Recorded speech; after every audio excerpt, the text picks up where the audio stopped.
Kumusta yung mga kasunod? Ako nga pala si Paolo at ngayon meron na naman tayong bagong PNP pero di pa.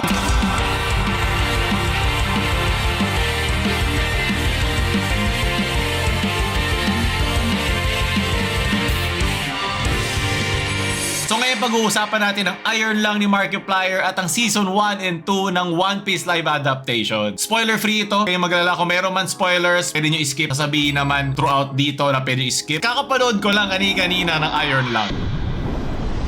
Alam ko medyo delayed na siya kahit ba siya ng January 30 sa ibang bansa. Tapos nung February 25 pa lumabas itong Iron Lung. So, ba 2 weeks? Lagpas 2 weeks na. Pero naisip ko, bakit hindi ko pagbigyan? Kasi nanood naman ako ng Raka-Raka, yung kanilang horror film. Yung Talk to Me. So, pag nakakita ko ng mga YouTuber na nagsasucceed sa kanilang mga gustong gawin outside ng YouTube, natutuwa ako. Kasi ibig sabihin nun, kayang gumawa ng YouTube ng ganong klaseng mga director, artist, or mga artista. Eto, sige, pasok muna tayo sa Iron Lung na universe. So, ito ay self-written, self-finance at mismo artista si Markiplier dito. Sa mga hindi lumaki sa YouTube, kilalang YouTuber si Markiplier at isa rin siyang content creator gamer na mostly ay mga horror games ang nilalaro. At marami na rin siya mga ginawa outside ng kanyang genre. Yung kanyang meron siyang ginawa na chariot tapos dinilit ulit. Yung Unus Anus. So, ito nung pinapanood ko siya, gusto ko lang siyang panoorin as film muna. Film muna bago lahat ng context na meron behind ito. So, nung nagsisimula pala nung pinapanood ko siya, natatagalan ako sa pacing. Hindi dahil, natatagalan ako sa pacing sa kanya kasi yung mismong setting is nandun lang siya sa loob ng submarine na yun. Okay? Meron ka lang mga minsan makikita ng mga scenes na maglo-look out siya ng window, may makausap siya doon. Pero yun na the most niya makikita mong outside ng submarine na yun at yung mismong picture. So dito, nung nagpe-play out siya, nung sinilalatag na niya yung film, kung anong context itong quiet rapture na pinagdadaanan niya, si Mark o si Simon siya dito, isang convict, na feel ko doon na masyadong malakas yung star power ni Mark para makalimutan mo siya as Markiplier. Throughout dun sa film, nakikita ko pa rin si Markiplier, hindi si Simon. Most of the time. Siguro, ang sa tingin ko ang way lang para malagpasan yun is kung mas maganda yung writing ni Simon kaysa sa star power ni Mark. Hindi ko to masisisi, kasama to sa pag-produce ng isang film na isang kilalang YouTuber na nagpa-finance at nag-act doon sa mismong film. Kung iisipin niya yun,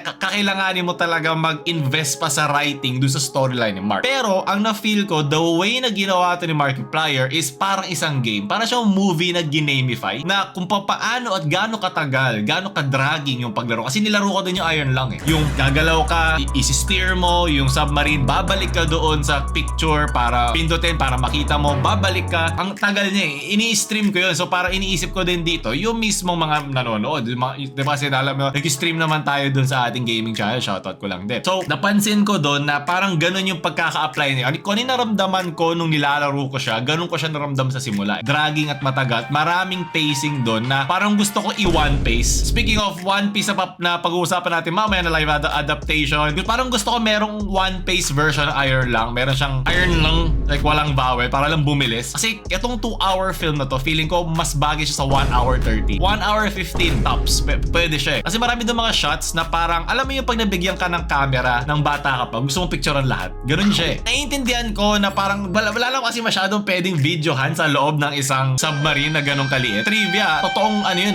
pinagawa niya yun, na hindi siya parang fake. Gumagalaw talaga yun at nafe-feel yun ni Mark sa loob. Hindi yung parang puro camera tricks lang na inaalog. Talagang umuuga siya. I mean, kudos sa kanya na hindi backed ng isang Hollywood budget film. Well, marami naman siyang pera, pero gets ba? Pera pa din naman yun. So, ito kasi film lang talaga yung basis ko. Wala mo ng context nung kay Markiplier at kung ano. So, film lang itself muna. Going to the end, nung pinagdadaanan niya yung mga bagay-bagay na naka-unlock na niya yung plot, may mga onti na mga foreshadowing at backstories involved, doon na talaga siya uminit eh. As in, sunod-sunod na. Yung pacing nagiging mas tight na. Si Markiplier din, yung acting niya mas gumaganda na, mas nagiging komportable na siya. Yun yung nagustuhan ko. At doon sa simula kasi, mas umaangat yung YouTuber niya eh. Yung pag nagiging comedic siya, mafe-feel mo yun eh. Natatanggal ako sa immersion.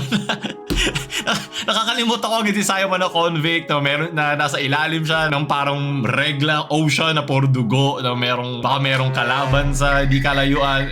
Makakalimutan mo siya talaga eh. As in, gano'n lang talaga kalakas yung star power na dala ni Mark. So, hindi na niya kasalanan yun. Parte lang ito ng mga rekadong meron siya. Kasi dahil din dito, napaplug niya to ng malakas kasi meron siyang YouTube channel para i-plug to. So, lang siya, parang double-edged sword. So, kasama na sa kanya, hindi ko na siya masisisi doon. So, papunta sa ending ng film, mas nahimay na yung kwento, hindi ko pa rin siya maintindihan. At kahit gusto ko siyang intindihin, sobrang vague siya. Kasi parang sa game alam mo, hindi talaga sinubo sa'yo. At vintage Markiplier naman talaga ito. Style niya talaga na talagang bahala ka mag-isip para sa sarili mo. So, nung pinapanood ko to, iniisip ko na kung si Markiplier ay isa talagang director lang, hindi siya YouTuber, hindi siya influencer, wala siya maraming pinagkakakitaan na iba, naiintindihan ko bakit ganito niya ito ginawa. Para siyang passion project. Gusto ko ganito katagal yung babad eh. So, ganito yung mga feel ng manonood eh. Pero kung ikaw ay isang director na ito yung puhunan mo, dito ka kilala, Christopher Nolan, yung mga ganong vibe, hindi mo to gagawin ng ganito eh. Pero dahil alam ko na meron siyang babagsakan na career pa, na pinagkakakitaan na malaki, afford niya to. Kayang-kaya niyang gawin ito sa isang film. At ito yung gusto niyang way. Para ito yung director's cut agad na nakuha mo. Like, wala siyang masyadong pakialam kung ito ang maging I think nakita ko sa mga Rotten Tomatoes, yung scoring niya is nasa below 6, ganyan. Mamaya sabihin ko yung score ko sa kanya. Pero nung pinapanood ko na siya, nung patapos na, naiintindihan ko bakit ganun yung kanyang application dun sa film. Kung bakit ang tagal. Para siya auteur theory na alam niyang kaya nitong gawin kasi siya si Markiplier. Ganun siya. Hindi to magagawa ng any other director dahil alam niya na pwede to makasakit sa kanyang reviews, paano to mapapansin ng masa. Kasi na-feel ko na yung Iron Lung, hindi siya friendly sa hindi alam yung game. Okay? Kung ako kasi alam ko na agad ano ibig sabihin ng gumagalaw, ano ibig sabihin ng mga numbers, bakit ganun yung camera, gets ko na agad eh. Pero hindi talaga nagbigay much ng time, ng explanation, yung mismong kwento doon sa submarine. Ano yung mga ginagawa nila, hindi siya yung parang, hindi niya talaga in-spoon feed sa'yo. Okay lang din naman yon, pwede rin yun, pero minsan iniisip ko, paano ko to i-market eh. Parang gano'n. Minsan gano'n ko siya gusto i-push eh. Parang ito i-market sa hindi kilala si Markiplier. Hindi naglalaro na Iron lang. Parang kulang sa lube pagpasok mo doon sa film. Pag kinuwento ko to sa isang friend ko na hindi naman babad sa internet o hindi naman lumaki sa YouTube, mahihirapan ako ibenta to Iron lang sa kanya. So ano nangyari? Yun lang. Parang gano'n yung ma-feel nila. So overall, yung aking score dito is around mga bigyan ko siya na 6 dahil naiintindihan ko kung saan nanggaling to eh. Naiintindihan ko na ito yung unang style, ito yung unang gawa ni Mark. Naiintindihan ko na kailangan mo na talaga mag-start somewhere. Pero kung ito yung kanyang unang-una pa lang, ang layo na mararating ni Mark. I mean, practice, alam mo yun, may mga bago na siya natutunan, may mga bago na siyang kilala, connections. Kasi nung nag-start, hindi ko alam ni Encore Films eh. Tapos yung sumunod na parang preview, nakita ko na naman sila, Paramount, mga kilala na naman ang names. Siyempre ito, kakastart lang niya eh. Pero para sa isang first-timer na gumawa ng ganitong film, tas box office, I mean, kudos kay Mark, ang hirap itong ginawa niya. So, yung score ko sa kanya is just talagang fairly, honestly, para lang dun sa film. Hindi dun para sa effort na itatry niya. Alam ko kayang-kaya niyang pataasin pa to kada new film. Kung mayroon pa siyang Iron Lung 2, o lumaki pa universe, baka bagong horror games, baka maging thing niya ito. Na pag may gusto siyang horror game, gagawa niya ng film. Kasi ako, nakulala ko sa Iron Lung na parang hindi siya fit to movie screen. Sana may shots on outside ng submarine. Na baka iniiwasan nila yung kasi baka mawala yung pagka-sikip, yung pagka-claustrophobia niya. Nakakatingin ka naman sa labas eh. So, bakit ka pa matatakot dun sa pinapanood mo? Bakit mo feel pa yung claustrophobia? So, baka yun yung kanyang goal doon. So, okay lang. So, sunod naman na pinanood ko na kamakailan, tatapos ko naman ay yung season 1 and 2. Well, mas recent yung season 2 ng One Piece live adaptation.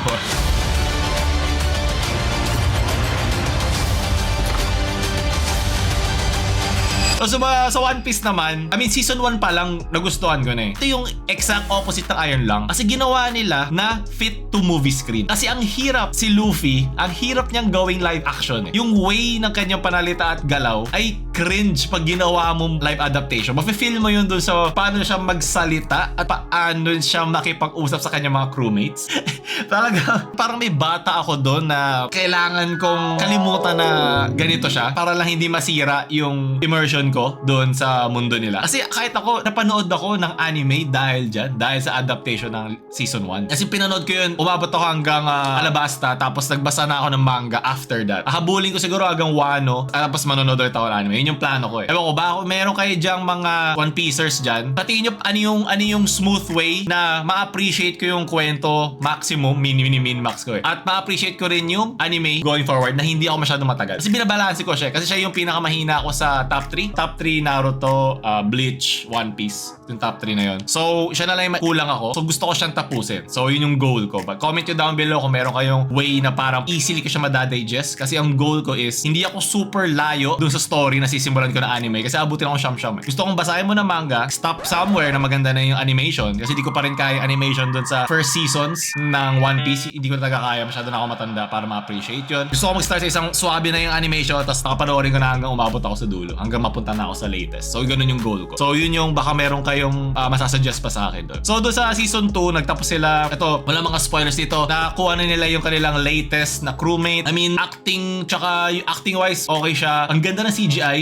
Nagulat ako na yung CGI is nagawa nila ng ganun sa isa nilang crewmate. Kung kilala nyo, syempre, yung fluffy na isa doon. Ano sila, meron silang parang, meron lang sakit sa akin itong live adaptation ng One Piece na gusto nila maging faithful to the story to a fault. Kasi ito ang hirap pag ang isang anime ay tinatry live adaptation or kahit ano pang galing sa animation. May mga characters doon na mahirap sabayan ng isang tunay na tao. Kasi kahit maganda yung casting, gusto ko yung casting, yung pagka-cast kay Luffy, like yung mukha niya bagay na bagay kay Luffy, yung pagka-kengkoy niya. Pero yung mannerism at yung pananalita ni Luffy, ang cringe niya pag narinig ko sa live adaptation. Hindi ko alam bakit, dahil ba kasi totoo siya. Hindi ko ma-explain ng ganun eh. Like parang ka naglagay ng ampalaya sa isang kape. Parang ganun, hindi siya bagay na kombinasyon eh. Pero masarap siya pag yung ampalaya nilagay mo sa sa ginisang itlog or 'di ba? Parang ganun, hindi talaga siya nag-work eh. At lagi naman nagiging sakit to pag sobrang faithful mo. At naiintindihan ko ba't ginawa nung season 1 kasi gusto nila makuha both yung manga, yung mga talaga One Piece fans, tsaka mga wala namang pake sa One Piece na talaga manonood lang kasi kilala to at nasa Netflix. Na pwede lang i-click, papanoorin ko nang hindi ako nag-iisip.